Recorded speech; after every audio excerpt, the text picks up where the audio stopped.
and welcome to my YouTube channel. My name is Shannon Mnisi. Thank you once again for watching my video, and for anyone that's new to the channel, please remember to click on that subscribe button, like the video, and also click on that notification button so that you're reminded every time I post a new video. So what are we doing today? I will be doing a story time where I'll be telling you about my pregnancy journey. And before we get into it, you're probably wondering what happened to my arm. Well, I had a minor injury, and I had an inflamed tendon, so I had to go for surgery, but I should be fine in a few weeks. Now let's get straight into my story.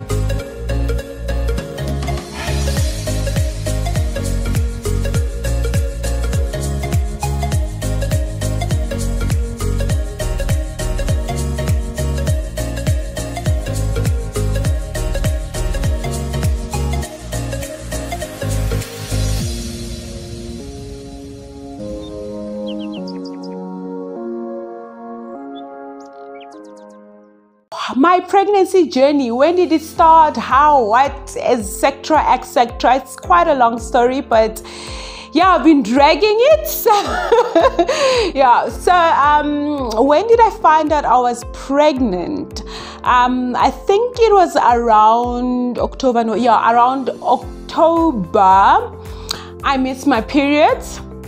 And mind you, at that time, we were planning to do like our lobola celebration in December. So I was trying to lose weight, you know, I was on a diet. I bought a weighing scale. There I am, I'm exercising, I'm on it. I'm like, this time around, I am losing weight like proper, you know. And before you know it, I missed my periods. I'm like, ish, you know. So I did a home pregnancy test and it came positive, right? So, okay, fine. I decided to go see a gynae. So I think it was around the 1st of November, if I'm not mistaken. I went to see the first gynae that I went to. It was a lady at the Netcare Hospital, Waterfall. So at first when I went there, I found out that I was 5 weeks and 2 days pregnant, if I'm not mistaken, or somewhere there. I was 5 weeks pregnant. And that gynae, I didn't pick up a very good vibe from her. I didn't, she wasn't very nice. And I'm like, if I'm going to be coming to her for the next 9 months or so, I won't feel very comfortable. So I decided to change gynaes. I just went to her once. The scan, well, you couldn't really see much. It was like a little circle, because there was really not much. So I decided to change a gynae. And on I think the first week of December, if I'm not mistaken, that's when I went to a different gynae. It was a gynae.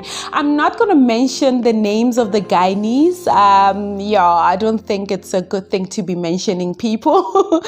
But I went to the second gynae that I went to. It was 11 weeks. And he was quite a nice gynae. Everything was fine. It was perfect. Great.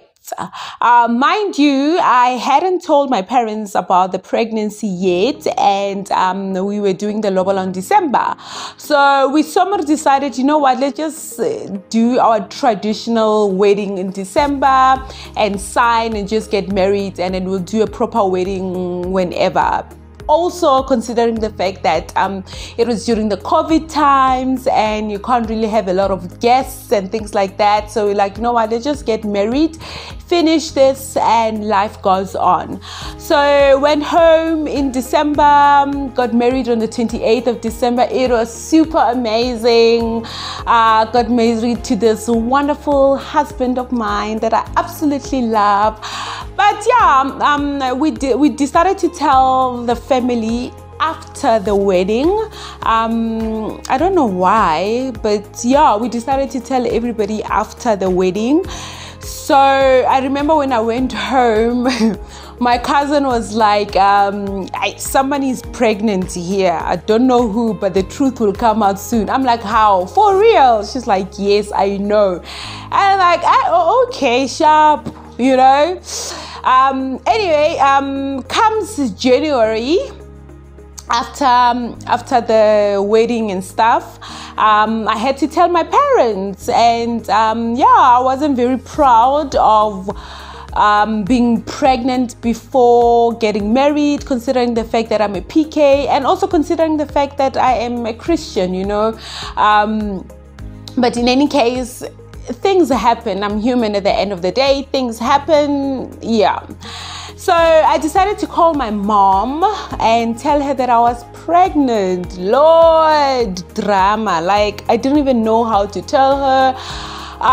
It was just a big issue, like, yeah. Anyway, I called her and I'm like, I'm just gonna tell you what's happening and I'm gonna hang up. So she's like, oh, okay. And yeah, I told her and I hung up.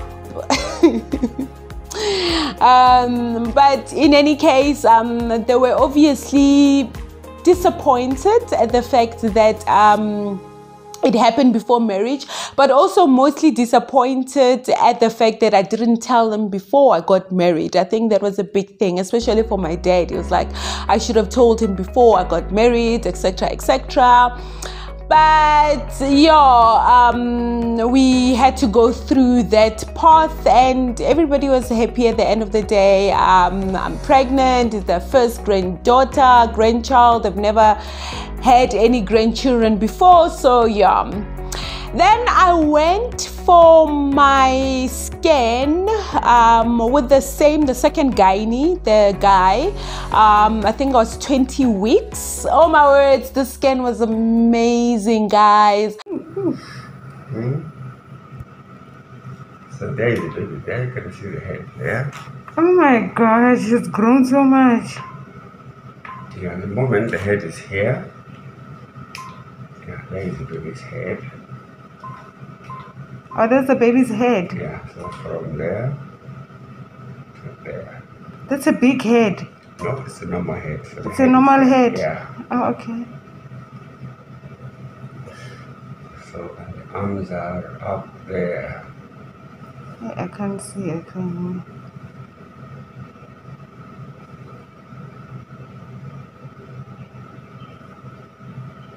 So the baby just lies down there. Is that maybe why I've been feeling pain down there? Yes.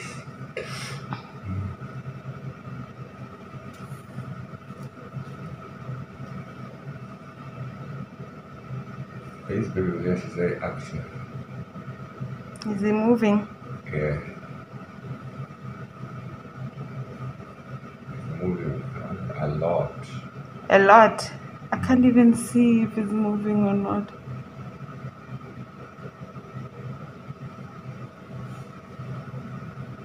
Yeah, so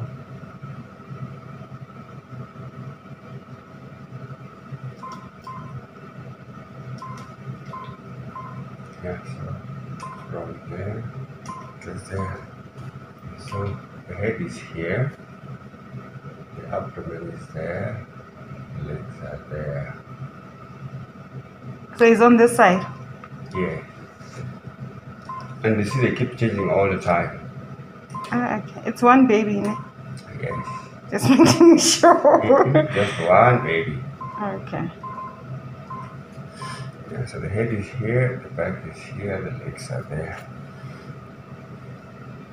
Oh, there, right? Mm-hmm. There. I think now it's more visible. That's Yeah. the baby, right? Yeah. Oh, Lord. Now I can see. Oh, he's kicking. Mm-hmm. Look at the legs and the arms. Mm-hmm. Wow. Can I have the picture of that far one? Yes. You see how it's stretching. Yeah, it's stretching so much. In fact, taking a video like that is much better than, see, when I Yeah, stop. when you zoom it in, it doesn't show properly. Yes. Oh my gosh, there. Oh, Lord. And then how come the heartbeat or? There is a heartbeat.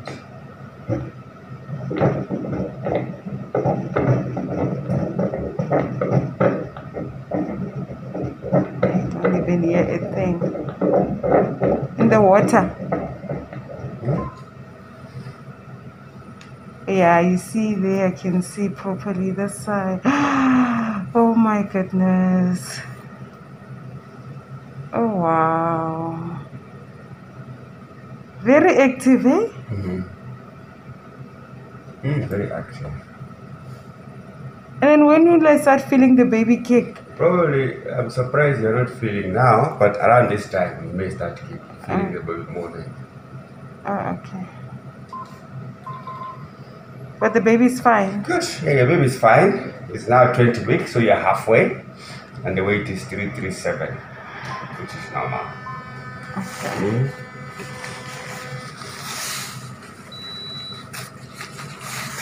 The baby was just awesome. It was really amazing. Like the baby was moving their hands, moving their feet, and it was just an exciting journey right there. You know, that moment when you like you just feel attached to your baby, like that is, I had a moment right there. Like I got all emotional and oh wow, it was just something out of this world. And I told the gynae to not tell me the gender of the child, right, and to write it down on a piece of paper because I was going home soon after, and I wanted to reveal it with my family, etc. So yeah, that's what happened. Went home, I revealed the gender with my family, and we found out that we're having a little baby girl. I was super excited, but also the gynae had told me that the next scan will tell me the better results in any case, but I went with the scan that he gave me. I remember when I went home, I went to see my doctor back home, and I told the doctor that yeah, I'm pregnant and I want to deliver back home and stuff like that. Is there a gynae that he can recommend, etc., etc.? And he told me that it's going to be difficult to find any gynae or any doctor that will agree to me giving birth back home in Tabazimbi, because the gynaes, the way they work is that they want to go through the journey with you. So they don't want you to just randomly pitch and be like, oh well, I'm on labor, you know, like help. You know, like they prefer to go through the journey with the pregnant woman instead of that. So I'm like, oh, okay, fine. I'll have to give birth in Johannesburg then. So I asked my doctor, would it still be fine to travel? Because obviously I'm going to be back home for my maternity. Would it still be fine to travel with the baby, the newborn baby? And the doctor was like, no, it's fine. They've done it before. And also Tabazimbi is not that far. It's like 2.5 to 3 hours drive. So I should be fine. Okay, fine. Go back to Johannesburg, and after a few months, I decided to call my gynae. Well, soon after I came back, I decided to call my gynae and tell him that just to ask what is the procedure where giving birth is concerned. Yeah, because I'm new to this. I don't know what is the protocol, what is the procedure, etc., etc., whatever the case might be. And he told me that with him, rather, in the hospital that he's at, I'll need to pay like 4,000 rands on top of what the medical aid is paying. Yeah, I was like, huh? Why? You know? And also every time when I went to see that particular gynae, I had to pop out like 400 rand as part of the consultation or something. Apparently the medical aid doesn't pay everything, so now he's telling me about 4,000 rands. I'm like, 4,000 for what? You know? So I called my medical and I asked them, do they cover everything where giving birth is concerned and stuff? They're like, yeah, they cover everything. I'm like, okay. And I told them that, okay, fine, I need to change a gynae. I want to change a gynae. Yeah, because yeah, I can't be paying 4,000. It doesn't make sense if the medical aid says they cover everything, you know. So fine, I tried to Google and look for other gynaes, and I'm like, you know what, let me just go back to that lady that I went to the first time. I'm like, maybe it was just the vibe that I picked up from her. Maybe she's actually a nice person, you know, maybe, yeah, you know. So I call and tell them that I once came for my first appointment, and I wanted to know if they can take me in back with that particular gynae, etc., etc. And like, yes, you can just come, please come like the next day, and we'll do a scan and see how everything is going so that we can already book for your delivery and stuff. Okay, fine. Yeah, so I booked that appointment and I go to the doctor. I'm not going to mention her name again. So I went to her, and funny enough, she was very nice this time around. She was very happy. She was so nice. Like, I was like, oh, okay, maybe I judged her or something. She was so nice. Did the scan. She confirmed that it's really a girl that I'm having, which was something that I was very excited about. And when she did the scan told her that I'm actually supposed to deliver on the 10th of June. Which was a bit weird, because the first scan that I did, around the first scans that I did, it was telling me that my expected date of delivery is the 23rd of June. So now her scan is telling me that my expected date of delivery is the 10th of June. And I'm like, okay. And but she's like, okay, no, fine. What we'll do is I'll book you in for another scan in 3 weeks time. We'll go to the other hospital where she's based. She has another ultrasound scan. Then we'll do the scan there. I'm like, okay, fine. That is okay, fine. We booked that appointment, and then I go home. So, yeah, I'm like, I hope that other scan tells a different story, because all the beginning scans that I did, they kept on telling me the expected date of delivery will be the 23rd of June. But this one is telling me the 10th of June, which is very weird. Okay, fine. Before I went for the next appointment, I decided to Google this doctor online. I don't know, man. I don't know what made me want to Google her or check her and check the reviews and stuff. Hi, bo. When I check the reviews, it was bad reviews. This woman is horrible. She's not a nice person. She's a bad person. My experience with her was horrible. Like, there was so many reviews, bad reviews. I think there was like 2 or 3 or whatever good reviews about her. The rest, bad. She's not a nice person. She does this, she does that, etc. Yo, at that time, I am booked for another appointment with her. At that time, I now cannot change a gynae, because now I have confirmed with my medical aid that this is the gynae that I'm going to be using to give birth and stuff. And they have already given me the authorization number for the birth or the delivery and stuff. So I'm like, I'm stuck. Okay, anyway, I go for my next appointment. Now I get there, I pick up this bad vibe from the receptionist already. I'm like, oh, okay, sharp. I sit down. She was late that day. I came a bit early and also had to sit a bit longer to wait for her because she was late for my appointment. When she eventually came in, she was... I don't understand what was going on. She was not nice. She was rude. She was, I don't even know what was happening that day. I'm trying to make small talk, Nyana. I'm like, how was your day? Just to pick up a mood and, how was your day and stuff. She's like, my day was busy. Very hectic. I'm like, oh, okay, sharp. She does the scan. Now, this scan says my expected date of delivery is the 9th of June. How? The 9th of June. Okay, sharp. We sit down. And then when we sit down, she starts writing. So your expected date of delivery, we're going to work with the 10th. We're going to work around the 10th because the other scan says the 10th. Okay, sharp. And she's like, so you need to admit yourself 2 weeks before the expected date of delivery. So you need to admit yourself on the 30th of May.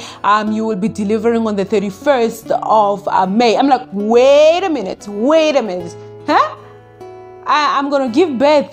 I just need to admit myself and then I'm giving birth. I'm like, isn't this supposed to happen naturally? Because I really want to do natural birth. Like, am I not supposed to feel contractions and stuff like that? She's like, wait, I'm still busy. Let me write. And she just carries on writing. She's writing that letter. It's an admission letter that she was to give me. She's writing. And then, okay, she's like, okay, fine. So according to the scans and the ultrasound, your expected date of delivery is the 10th or the 9th or 10th. We're working with that. And you need to admit yourself 2 weeks before the expected date of delivery because it is COVID times. I'm like, oh, okay, because it's COVID times and you need to do a COVID test 2 days before you admit yourself. The reason why it is 2 weeks before is because if you are infected with COVID, then you will need to isolate yourself for those 2 weeks, and that's why you need to admit yourself 2 weeks before. Don't worry, we are going to induce you first, and after inducing you, if at all the baby doesn't come, then we'll have to move over to cesarean. At that time, I'm just shocked. I'm shocked. I went numb. I didn't even know what to ask anymore. I'm like, but won't the medical aid have an issue? Because the date that I gave to the medical aid is the 28th or 23rd of June for delivery. And she's like, no, don't worry. Leave the medical aid to me. And I'm like, okay, all right, okay, what to do? Okay, all right, fine. I went home. I told my husband about it. My husband was not having it. It's like, what? Will the baby be developed? Like, guys, throughout my pregnancy, I was okay. Like, I didn't get any morning sickness. I didn't have food that I didn't want to eat or food that I couldn't eat throughout my pregnancy. I could eat anything and everything besides the food, obviously for health reason and for the safety of the baby, that I couldn't eat. The only thing that I had throughout my pregnancy was heartburn, but also, even so, my doctor from home, I'm going to mention his name because this is one of the doctors that I absolutely love, Dr. Bays. He recommended something for the heartburn and I didn't have heartburn anymore. So I had a very smooth pregnancy. Like, I was good throughout my pregnancy. Like, how do you tell me that now I need to be induced? Yeah? How do you tell me that now I need to give birth 4 weeks before the actual expected date of delivery? You know? Hey, I'm not okay with this information. Anyway, I decided to call my cousin, Shirley, and she's a doctor. And I tell her the story, I tell her what's happening and stuff like that.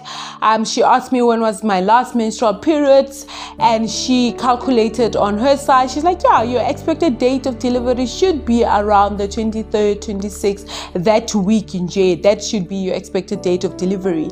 And she told me that the problem is the first, to find the accurate date for your delivery, the first scans that you do, they actually give you the accurate date of delivery, but the later on scans, because the baby is a bit big, you know, because I went to this Gynae for the first scan. I think I was 31 weeks, and then I went for the next one at 34 weeks or somewhere there, 34 weeks. And those two scans are the ones that were telling me the 10th of June or the 9th of June, the expected date of delivery. So she's like, the first scans are the most accurate scans and stuff. So yeah, maybe I should speak to my gynae and yeah, let her know that, you know, can't I stay a bit longer with my baby inside of me, you know, so that my baby can develop and stuff. So I tried to call the receptionist of my gynae. The receptionist was not picking up. I'm like, okay, fine. I don't want to call my gynae cell phone number, though I do have a cell phone number. I don't want to call it because sometimes it comes up as being rude. Maybe she's with a patient or whatever. So I decide, let me send a WhatsApp voice note to her. I sent a WhatsApp voice note explaining to her, but also I didn't want to downgrade her or not value her as a gynae. At the end of the day, she is my gynae. So I didn't go to her and be like, yeah, I called another doctor and found out from them and actually this is wrong, yada yada. No. I talked to her very nicely and I explained to her that wouldn't it be possible for me to at least stay an extra week or 2 weeks just so the baby can develop more, and also I asked her, shouldn't we consider the first scans as well, because the first scans were showing a much later date. And I asked her, would the baby be fine, would the baby be developed to give birth like 4 weeks before my actual expected date of delivery and stuff like that. Yeah, even the reply of the text, it sounded so rude. Yes, like the baby would be fine and you should work out with your work. Oh yeah, another reason why I tried to push for a later date is because I had already told them at work that I will be leaving for maternity leave on the 14th of June. So now I need to cancel all the plans from work as well and tell them that I'll need to be leaving early, and yeah, it was just too much drama. I'm stressed out. My husband is not having it. Yeah. But at the end of the day, you know what? I'm like, this gynae is still going to be the one that's going to help me give birth because I've already confirmed with the medical aid. I cannot change a gynae at this stage. So I need to be as sweet and as kind as possible so that she can do a good job where delivering my child is concerned. So I left it like that because she insisted. Yeah. And